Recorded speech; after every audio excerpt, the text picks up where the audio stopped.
I guess I can do a quick demo. Not as cool or feature intensive as what everybody else has been shown, but most of the stuff I have shown or worked on this week isn't really demoable, so I'll show some minor stuff from last week. Shout out to Jared and Sarah because most of these are just polished. So I have an empty model here. And when I go into a workbook with no topics, you get this pretty little setup tip that Jared designed that'll help facilitate you with like explaining what topics are and sending you documentation. You get another similar shout out and doc pointer.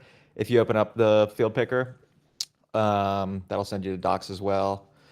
I've also stubbed out an empty schema. So the schema is not actually empty, but I just stubbed it out in the JavaScript to make it assume that it was. And you get a little bit better of a messaging around your schema being empty. Previously, we just showed the schema contains no tables or views and didn't really help you with getting past it.